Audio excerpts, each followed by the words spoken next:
जय श्री राधे। पूज्य श्री सद्गुरुदेव भगवान के चरणों में प्रणाम। ब्रज अनुरागी ठाकुर श्री घनश्याम दास जी का जीवन चरित्र। कल हमने सुना था कैसे श्री ठाकुर जी के पैर में एक्जिमा रोग हो गया था और बार बार खुजली होती एवं रक्त निकलता था। उचित चिकित्सा के अभाव में रोग ने फोड़े का रूप धारण कर लिया। कष्ट अधिक देखकर इसे तेजाब से जलाने का निर्णय लिया गया। निकटस्थ स्वजन बाबा मनोहर दास जी ने तेजाब की बूंदें घाव में टपकानी शुरू की। तेजाब पड़ते ही चमड़ा जलने लगा। भीषण पीड़ा हुई, किंतु श्री ठाकुर जी अविचल बैठे रहे। कुटिया में पूज्य श्री भाई जी श्री हनुमान प्रसाद जी पोद्दार का आगमन। चिकित्सा के प्रति लापरवाही बनी रहने से एक्जिमा पुनः उभर गया और विशेष कष्टदायी हो गया। चलना फिरना असंभव हो गया। पैर में सूजन आ गई। इन्हीं दिनों पूज्य श्री भाई जी व पूज्य राधा बाबा का ब्रज में आगमन हुआ। ये दोनों संत बिड़ला मंदिर में जो कि मथुरा व वृंदावन के मध्य स्थित है, ठहरे हुए थे। श्री भाई जी ने ठाकुर जी को बुलाने के लिए एक आदमी भेजा, किंतु एक्जिमा से पीड़ित होने के कारण ठाकुर जी जाने में असमर्थ थे। इच्छा होते हुए भी वे तुरंत दर्शन हेतु नहीं जा सके। दूसरे दिन पूज्य श्री भाई जी का वृंदावन में आगमन हुआ। पूज्य श्री राधा बाबा बिड़ला मंदिर में ही थे। पूज्य श्री भाई जी ने वृंदावन के मंदिरों में दर्शन व अर्चना संपन्न करके नगर के प्रतिष्ठित लोगों से भेंट की। इस कार्य में पूरा दिन व्यतीत हो गया। सूर्यास्त होने वाला था और बिड़ला मंदिर लौटना आवश्यक था। श्री भाई जी के साथ में श्री कृष्ण जन्मभूमि के प्रबंधक पंडित देवधर जी शर्मा जी भी थे, जो वापस लौटने की शीघ्रता कर रहे थे। श्री भाई जी ने कहा, अभी तो घनश्याम से मिलना है। साथ के एक व्यक्ति ने कहा, सूर्यास्त हो चुका है। श्री भाई जी ने कहा, सूर्यास्त हो गया तो क्या हुआ? पंडित देवधर जी शर्मा ने कहा, कुटिया तो वृंदावन के दूसरे छोर पर यमुना के किनारे स्थित है। वहाँ तक जाने के लिए गलियों में बहुत दूर तक चलना होगा। यह सुनकर पूज्य श्री भाई जी ने उनको बड़ा ही मधुर उत्तर दिया, जीवन की सुंदरता तो वृंदावन की इन गलियों में घूमने में ही है।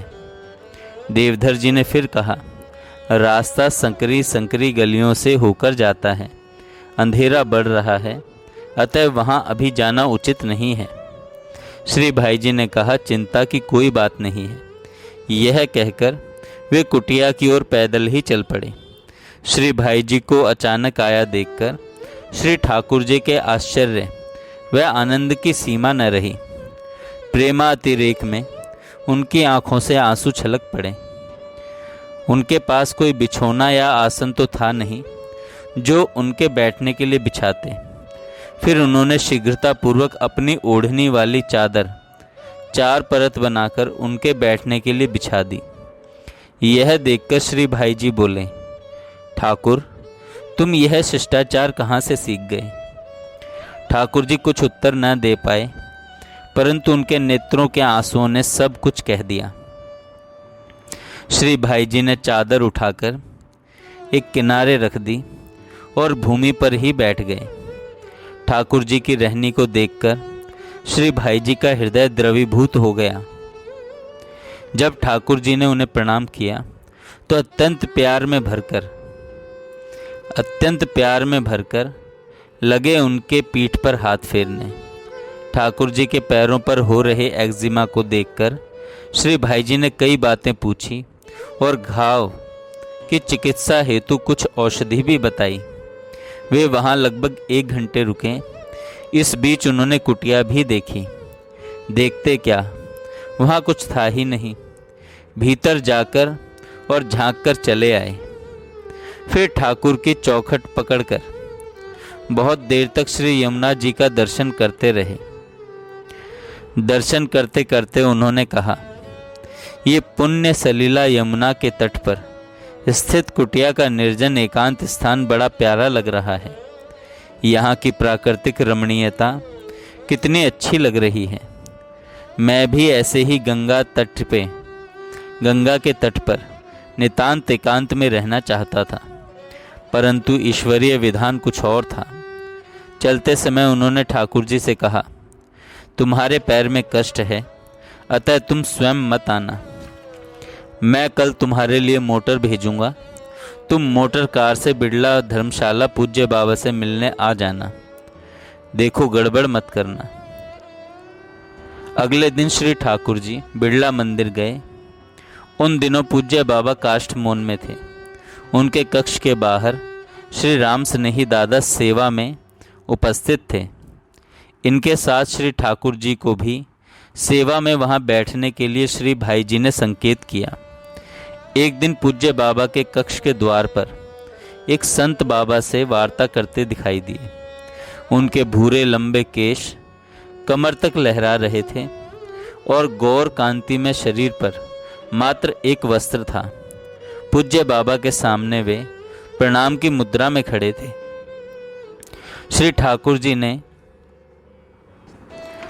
श्री राम स्नेही दादा से पूछा कि यह संत पूज्य बाबा तक कैसे पहुंच गए।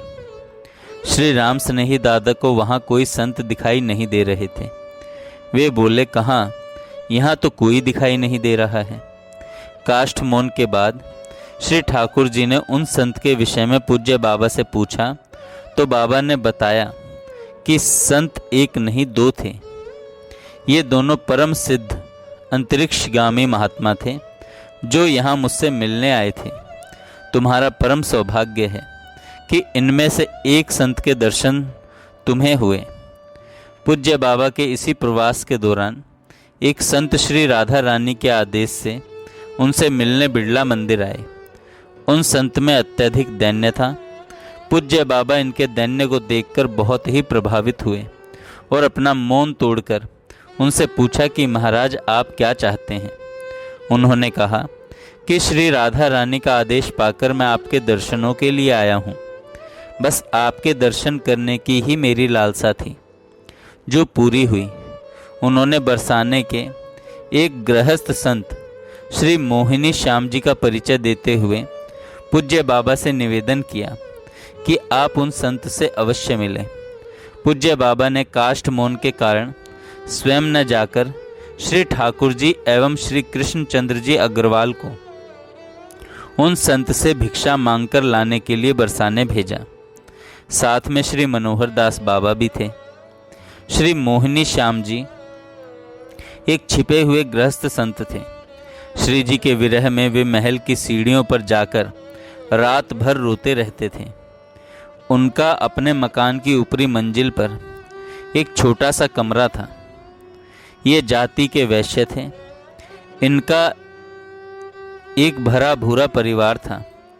इनके आध्यात्मिक ऊंचाई के बारे में बहुत कम लोग जानते थे। श्री ठाकुर जी बरसाने जाकर उनसे मिले और उनकी रहनी को देखकर बड़े आश्चर्य में पड़ गए। मन में प्रश्न उठा कि ये कैसे महात्मा हैं, भरी दोपहर में रजाई ओढ़कर सो रहे हैं। कमरे की दीवार पर फिल्मी पोस्टर लगे हैं, किंतु पूज्य बाबा ने कहा है तो अवश्य ही उच्च कोटि के संत होंगे। ऐसा विचार कर वे भिक्षा लेकर पूज्य बाबा के पास आ गए। पूज्य बाबा ने भिक्षा में से कणिका प्रसाद ग्रहण किया और शेष को सभी में वितरित कर दिया। श्री ठाकुर जी पुनः उन संत से मिलने बरसाने गए।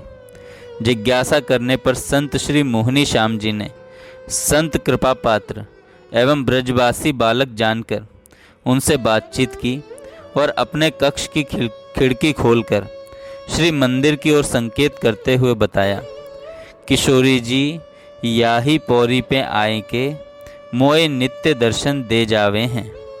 लाडली की बड़ी कृपा है। श्री ठाकुर जी उनकी साधारण रहनी और ऐसी ऊंची स्थिति को देखकर चकित रह गए। श्री यमुना जी के किनारे अपनी एकांतिक कुटिया में श्री ठाकुर जी की फक्कड़ों की सी रहनी थी। न भविष्य के लिए कोई समस्या, न भूतकाल का चिंतन, न कल के लिए भोजन की चिंता, न आज के लिए दवा की मांग। एक दिन वे भजन में तल्लीन थे। विशेष तन्मयता के कारण प्रसाद की व्यवस्था से उपराम हो गए। भिक्षा के लिए भी कहीं नहीं जाते थे। उनके मन में यह विचार उठा कि जिस धाम के आश्रित हूँ वह धाम और उस धाम के धामी ही सारी आवश्यकताओं की चिंता करें, उनकी पूर्ति करें। मैं भला क्यों चिंता करूं? पूरा दिन भूखे ही बीत गया। रात्रि अधिक हो रही थी। मौसम भी आंधी पानी से युक्त था। अभी तक श्री ठाकुर जी ने प्रसाद ग्रहण नहीं किया था। वे शयन की तैयारी में ही थे कि किसी ने जोर से कुटिया का दरवाजा खटखटाया। श्री ठाकुर जी ने यह समझकर किवाड़ नहीं खोले कि आगंतुक कोई मिलने वाले परिचित ही होंगे। व्यर्थ की चर्चा होगी, समय नष्ट होगा। दरवाज़ा न खोलने पर मुझे सोता हुआ समझकर वे अपने आप चले जाएंगे। जब लगातार देर तक खटखटाने की आवाज़ आती रही तो उन्होंने अनमने होकर दरवाज़ा खोला। सामने पूर्व परिचित सज्जन को देखा। उनके हाथ में प्रसाद की एक टोकरी थी। वे बोले, ठाकुर जी, आज मैं बरसाने गया था। श्री जी का प्रसाद लेकर मैं इधर से ही जा रहा था कि अचानक आपका ध्यान आया और इच्छा हुई कि थोड़ा प्रसाद आपको भी देता जाऊं। मौसम ठीक नहीं है, जल्दी लीजिए। ठाकुर जी ने प्रसाद ले लिया और श्री जी की अपार करुणा को देखकर गदगद हो गए। उनका कंठ अवरुद्ध हो गया। वे कुछ भी न बोल सके। अपने आश्रित जनों पर उनकी इतनी कृपा। फिर उन्हें पश्चाताप होने लगा कि मैंने श्री जी की करुणा पर संदेह ही क्यों किया। रात्रि में बड़ी देर तक रोते रहे और बड़ी कठिनता से प्रसाद ग्रहण कर पाए। जय श्री राधे। बोले श्री वृंदावन बिहारी हरि लाल की जय। जय श्री राधे, जय जय श्री राधे, जय श्री राधे।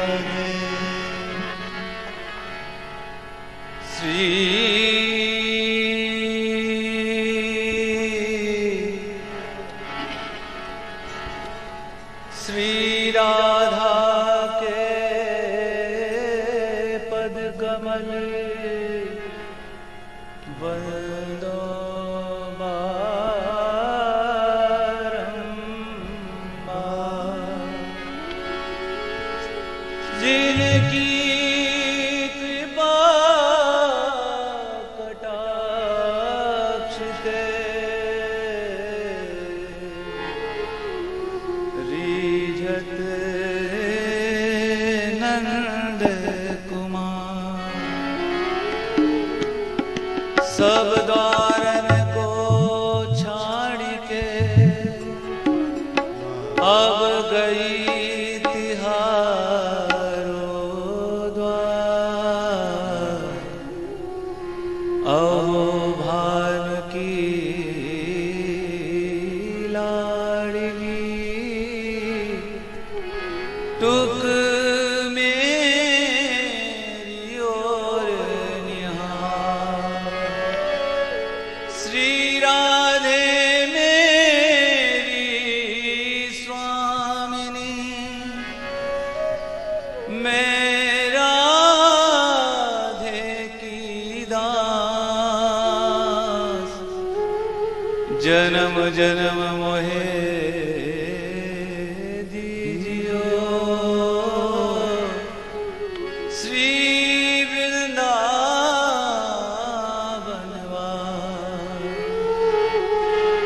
जन्म जन्म मोहे दीजियो श्री वृंदावनवास।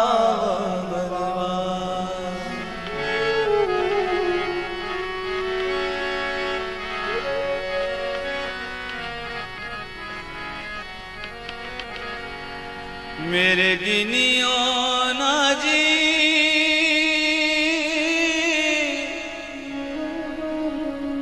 मेरे गिनियो ना अपराध मेरे गिनियो ना अपराध लाडली श्री राधे मेरे गिनियो ना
अष्ट सखिन कोटि गोपिन में, अष्ट सखिन में गोपी गोपिन में, अष्ट सखिन में कोटि गोपिन में, अष्ट सखिन में गोपी गोपिन में, अष्ट सखिन में कोटि गोपिन में, अष्ट सखिन में गोपी गोपिन में, उन्हों की दासी दासिन में, उन्हों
और शिव सदा जमुना महारानी,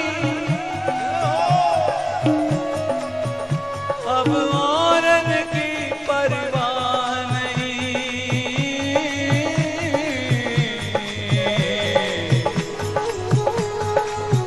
मोहे औरन की परवाह नहीं, अपनी ठकुरानी सिराज रानी, अपनी ठकुरानी सिराज रानी, अपनी ठकुरानी औरन की परवाह नहीं, श्यामा मोहे औरन की परवाह नहीं, अपनी ठकुरानी